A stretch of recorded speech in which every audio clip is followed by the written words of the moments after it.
Welcome back to the Indian Wisdom Podcast. I'm Dr. Raj Balkaran. You're looking for inspired insight for everyday life. Today, we'll talk about this little thing, this big thing actually, called the moon. Forever captivating human attention. There's nothing more captivating and pleasant to behold than the full moon.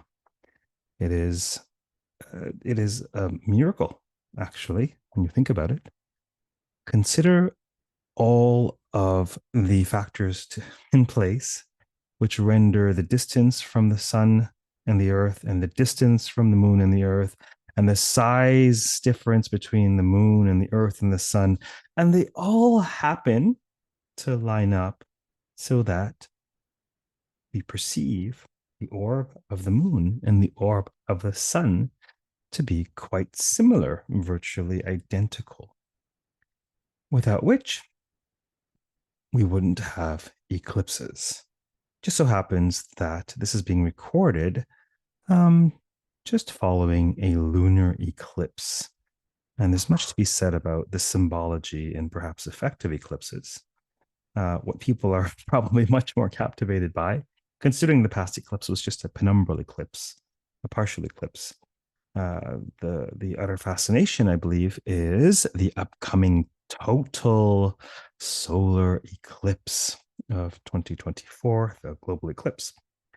Maybe say a bit about that in the next episode, where we talk about a really fascinating myth of the churning of the ocean that explains, among other things, the origin of eclipses. But today we turn to the moon itself. Part of the inspiration for this was chatting with a client just before now, actually. This happens to be an hour amid a relatively busy Zoom day. And we were talking about the moon and joking about lunacy. The idea that, think about lunacy. What does the word lunacy or lunatic mean? Well, we know what it means in common parlance, but etymologically, it comes from luna, which is the Latin word for moon, because it was thought that the moon, the waning and waxing of the moon, and particularly the full moon, caused or was implicated somehow in lunacy. Now, there's much to be said about that as well, but that's a story for another day. But what we were focusing on in this conversation was the extent to which the moon reflects the light of the sun.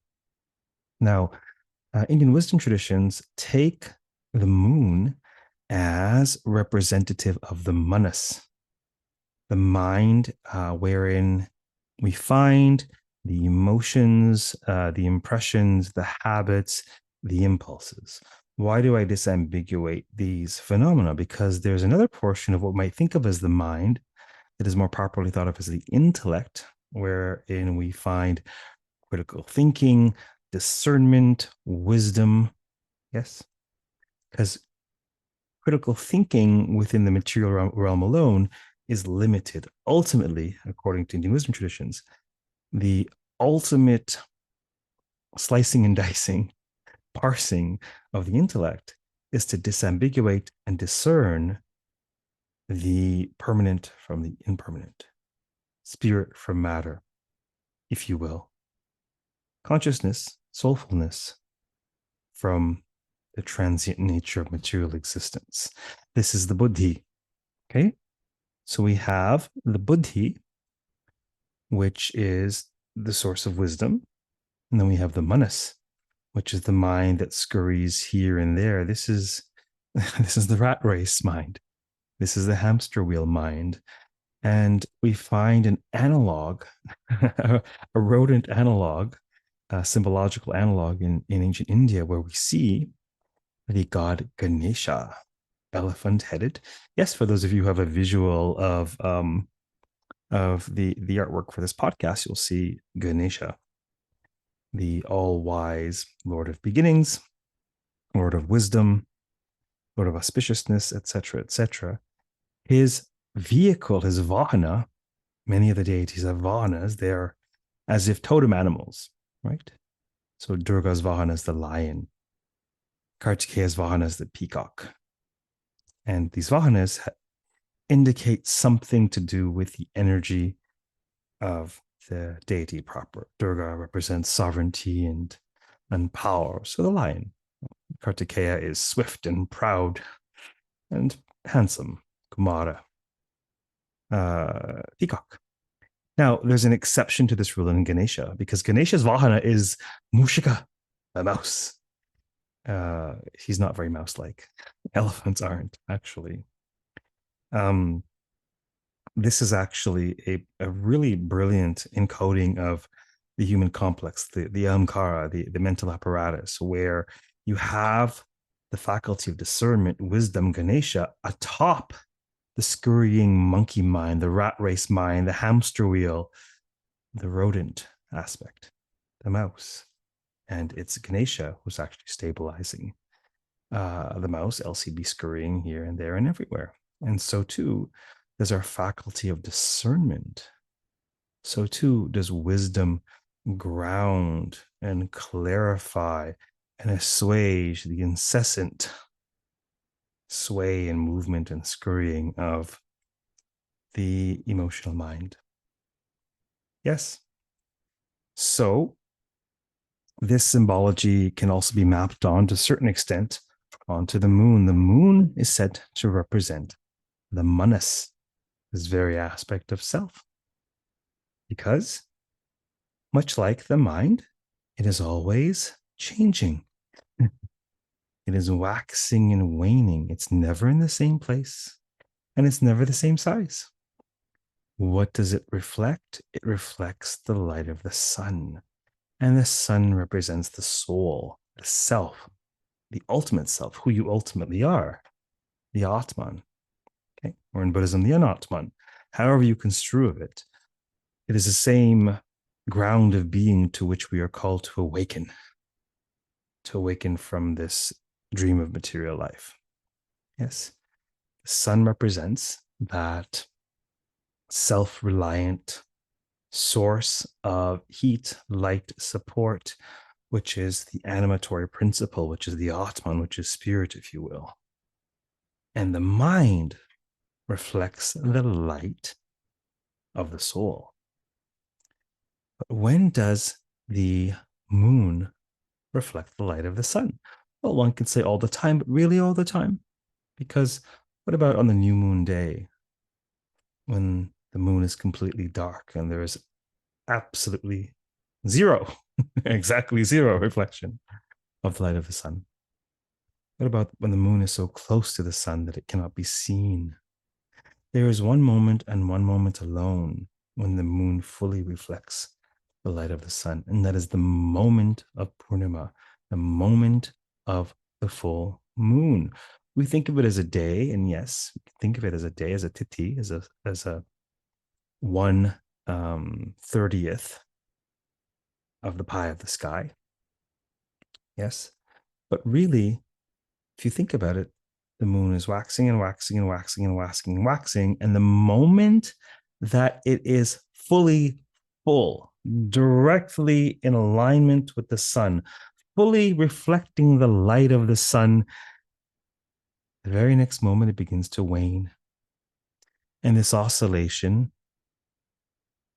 persists ad infinitum, forever, forever and ever, amen. So the moon is of tremendous fascination, particularly the full moon, but certainly the waning and waxing of the moon. Now, we can think of these two, sun and moon, as emblematic of solar and lunar aspects of self, which we can loosely think of as feminine and masculine aspects of self. Beyond physiology, sex, beyond psychology and sociology, gender and gender roles, beyond relational dynamics, power dynamics, masculine and feminine are considered to abide in all beings, in all humans. And they are most manifest in a layer of the self called the pranamaya kosha, the energy body. So you have a physical self, the annamaya kosha, you have a mental self, the manamaya kosha, you have an intellectual self, the vijnanamaya kosha, you have a soul, the atman, of sort of, I would say, spiritual or joyful self. That's your anandamaya kosha. And this layer where the prana, where the life force flows through you, is called the pranamaya kosha. It's like the circuitry of all of the koshas or layers of your being. And while there are a great many channels for the energy to flow, there are two great channels, one overall on the right side of the body, that's considered the solar channel, and one in the left side of the body, that's considered the lunar channel.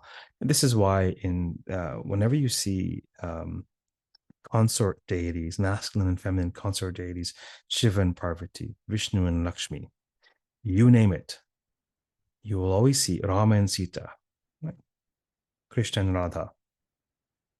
You will always see the masculine deity on the right and the feminine deity on the left. Okay. Now, the interplay of the two is crucial, right? These are aspects of self. We could think of the solar channel as left-brained and the lunar channel as right-brained.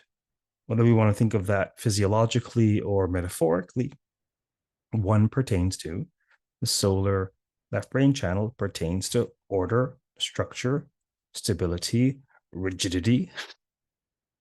And the lunar feminine channel pertains to what can be ascribed to right brain function more so, creativity, transformation.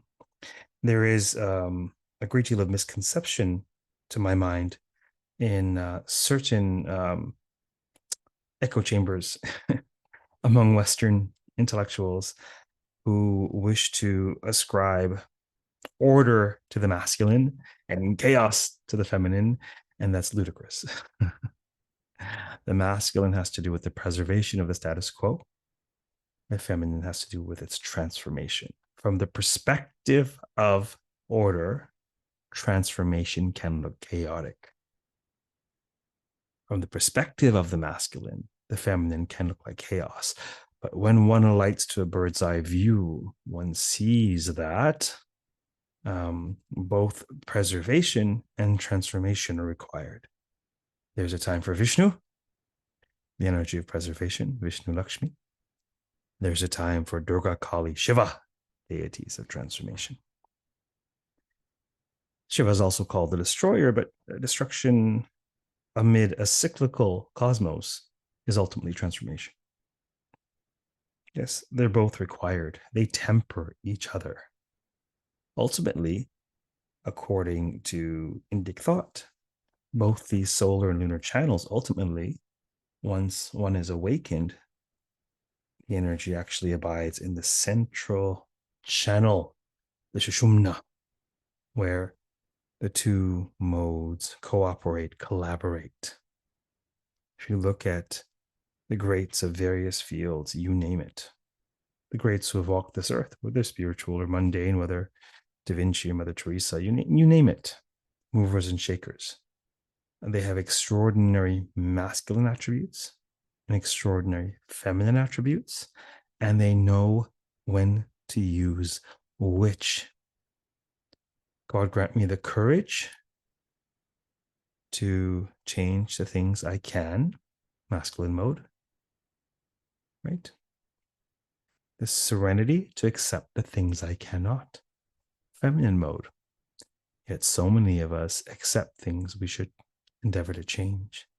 And so many of us try to change things we really should accept.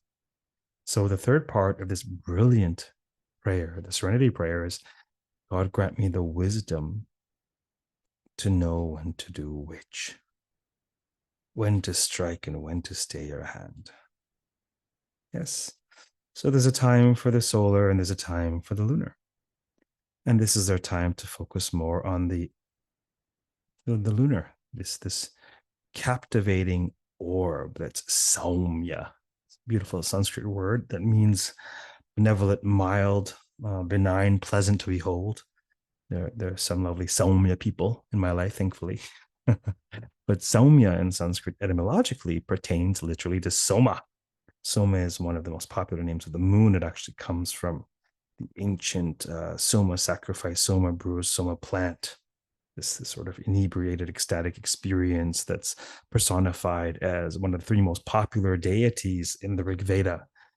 Hymns to Agni, hymns to Indra, and hymns to Soma, the deity of this lunacy, this religious lunacy, if you will.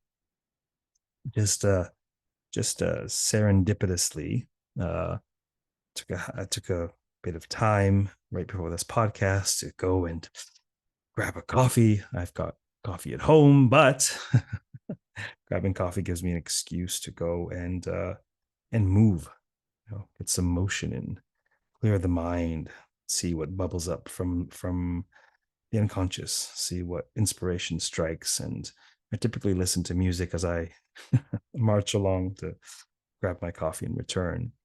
And I have a playlist of hundreds and hundreds of musical pieces, a variety of genres. One of the genres is classical, Western classical, as well as Indian classical. And it just so happens that a number came up, probably obscure. You would recognize it if you heard it because it's so commonly used for powerful moments in movies and things. It's called the work is called Carmina Burana by Carl Orff. And he was so taken with this work that he disowned everything else he composed before it. And it was inspired by this Latin poetry that was discovered. And the first piece is called O Fortuna. Very, very powerful piece of music. And as I'm sort of thinking and waxing poetically about the moon in my mind, on comes this track. And I thought, there's something about this track. Oh, yes, I remember now what this.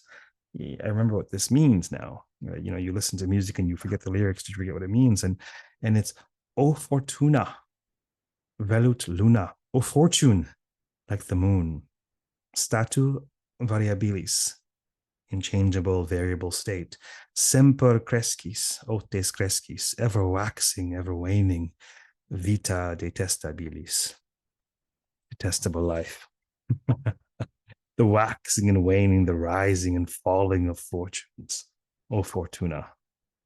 It's just inspired by the waning and waxing of the moon. What a beautiful piece of music. What a beautiful piece of poetry. I think some 25 years ago, I used to write much more poetry than I do now. I write scholarly works, and I don't know what else I write these days. Really, emails, lots and lots of emails.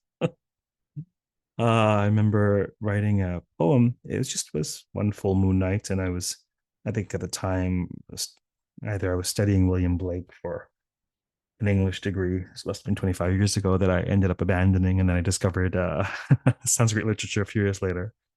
But I was William Blake's Tiger, Tiger, burning bright in the forest of the night, and I ended up writing this poem along the lines of Luna, Luna, glowing bright, amid the stars across the night.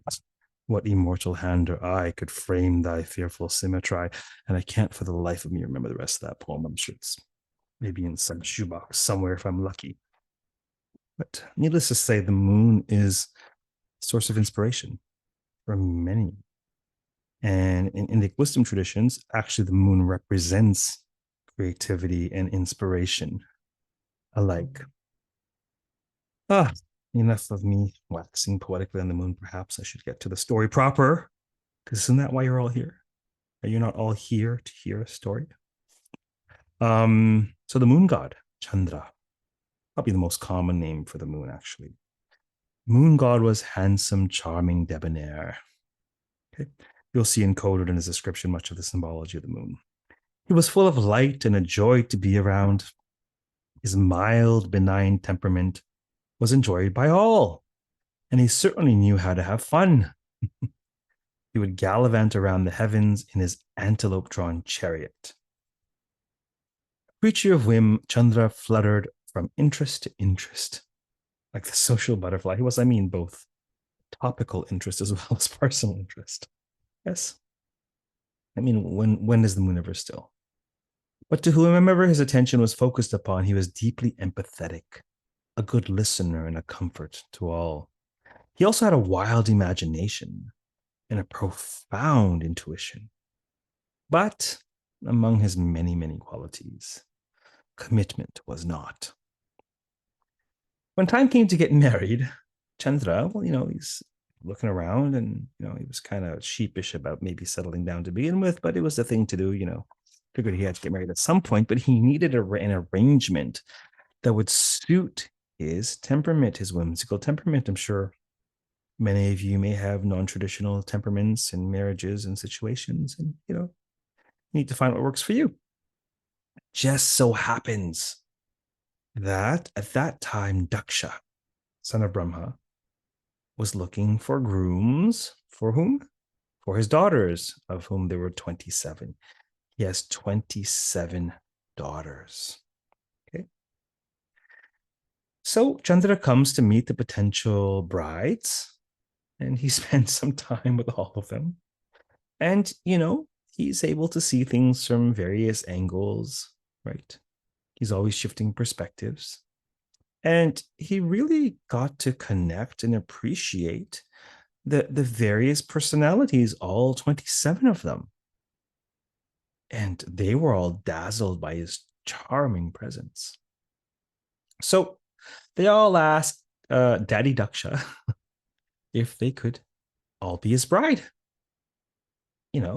Well, they were all more than willing, and Daksha he was like at a loss at how to proceed because this arrangement would be unconventional to say the least, but nevertheless, this would save 26 further such processes.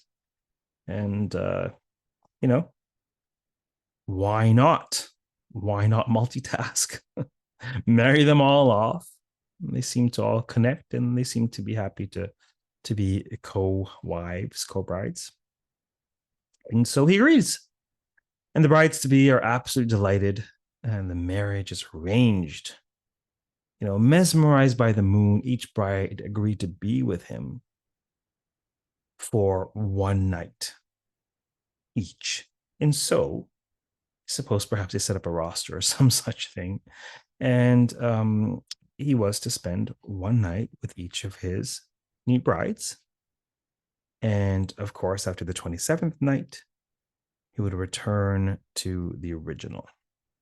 Now, for those of you for whom the number 27 or 28-ish is striking a chord, yes, this story is a mythologization of the moon passing through 27 lunar asterisms or nakshatras, constellation groups, star groups. Okay, this system, this nakshatra system, is the oldest element of Indian astrology, in vogue since Vedic times, used at very least for ritual, if not much more. And there's profound and rich mythology associated with each of these stars, these star clusters. Okay, so this is their agreement, and the flamboyant romantic that he was, Chandra was ecstatic at the arrangement and looked forward to connecting with each of his brides on each successive night. But just like when you have children, you love all of your children, obviously. I mean, it's silly, children always think someone else is the favorite or loved more, and they don't often grok that they're loved the same. More often than not, you may like or get along with one of the personalities more than other. That's just human nature. Doesn't mean you love that child more. But there's almost always a favorite in there somewhere on some level. And so too among Daksha's 27 daughters, there was one named Rohini, who was the youngest and fairest of them all. And the moon was quite smitten. Rohini is actually the constellation that is what? Let me think about this. Aldebaran. We have these wonderful Arab names for many of the stars, because while Europe was in the Dark Ages, it was the Arab world who kept alive science and astronomy, etc., etc. So Aldebaran is a very intense, bright red star, reddish star, and it is in the constellation of Rishabha or Taurus, sidereal Taurus. In the ancient Indian system, they accounted for the precession of the equinoxes. So that will always be Taurus. The Western system does not account for the precession of the equinoxes. So I think it's about 25-ish degrees off now. So at some point it won't be Taurus at all. It'll be a whole different sign, etc., etc. But Aldebaran or Rohini Nakshatra is the eye of the bull of Taurus. And for those of you who study Indian astronomy, astrology, Chandra is understood to be exalted in Taurus. Themes of Taurus and themes of the moon are quite simpatico in these symbolic systems.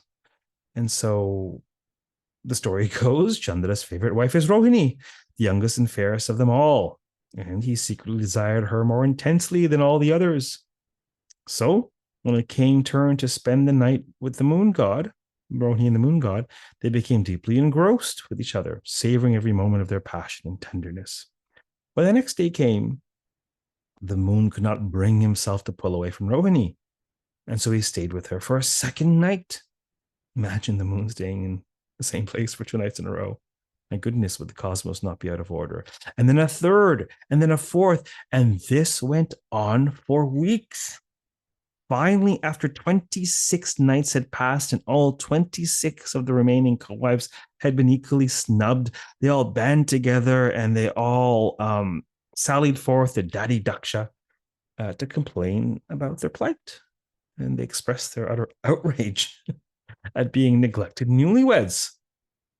And so Daksha decides to intervene on behalf of his daughters, and he goes down to the abode, to the lunar mansion, unintended, of Rohini.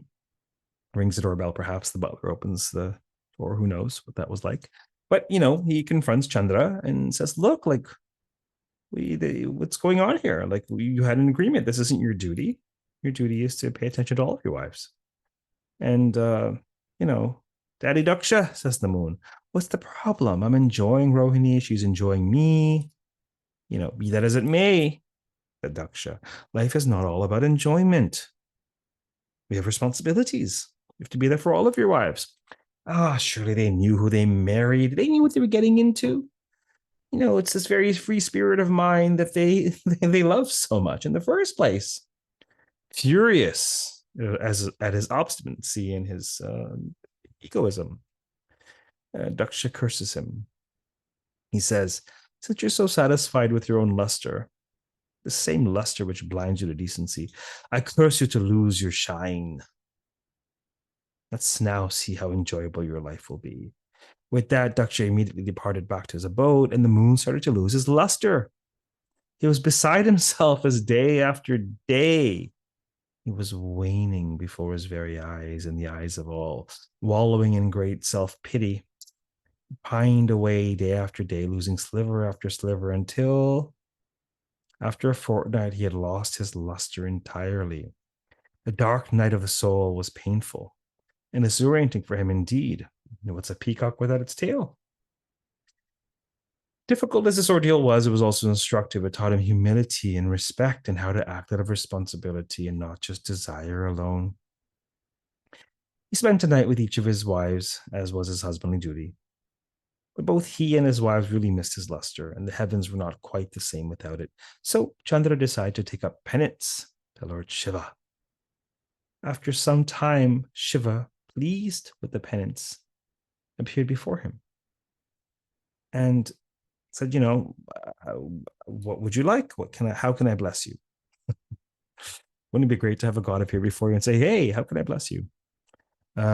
If you've learned anything from Indian myth, you've learned that you cannot ask for immortality. That will not go well. But just about anything else works, it seems.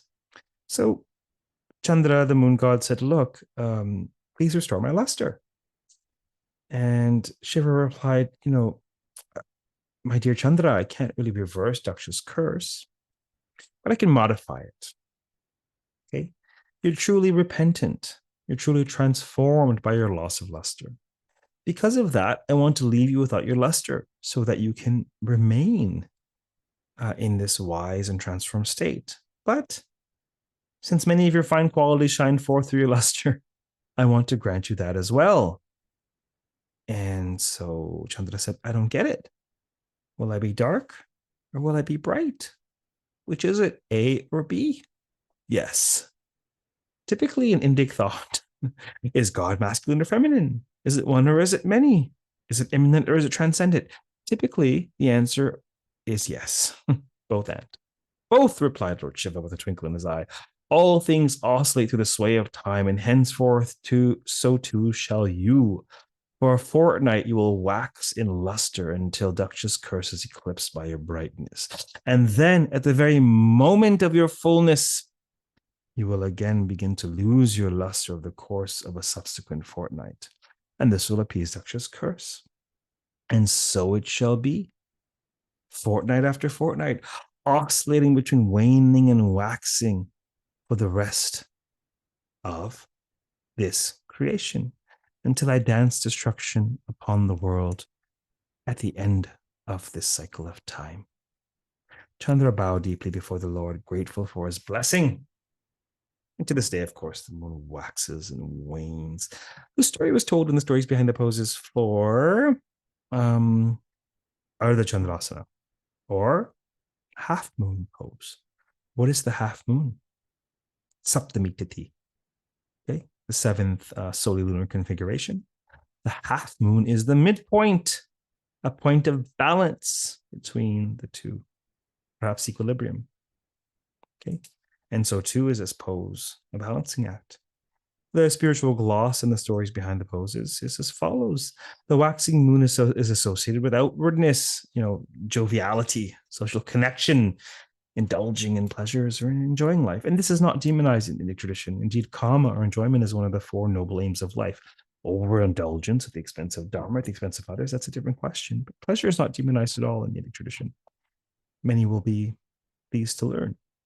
Everything has its place. Okay. While the waning moon, on the other hand, is associated with inwardness, isolation, sense withdrawal, penance, perhaps. The new moon can be understood as when our awareness, our mental awareness, our manas is internalized, perhaps in a meditative state or posture. It was in this state, while he was new, that Chandra was able to commune with Shiva, supreme spirit, if you will. When we were able to let go of our ego and sense gratification, we're able to perform our duties and serve others. And yet there's more to life than mere self-abnegation. A number of the podcasts provided talk about the wisdom of life affirmation, the extent to which life is to be enjoyed and leveraged as a tool of spiritual awakening. Embodied experience is not an obstacle to spiritual awakening. It's actually an instrument of spiritual awakening if you live attentively. In the words of Socrates, the unexamined life is not worth living. Otherwise put, a worthy life is a life of examination. Okay. The full moon represents joviality and festivity. This is the energy of social gatherings, connections, pleasures, and general joie de vivre, joy of life. And so the human experience needs to oscillate between the two to find balance. In some sense, this might even be work-life balance for you. Where are you along the spectrum? Take stock of your life. What do you need to do to bring yourself into balance?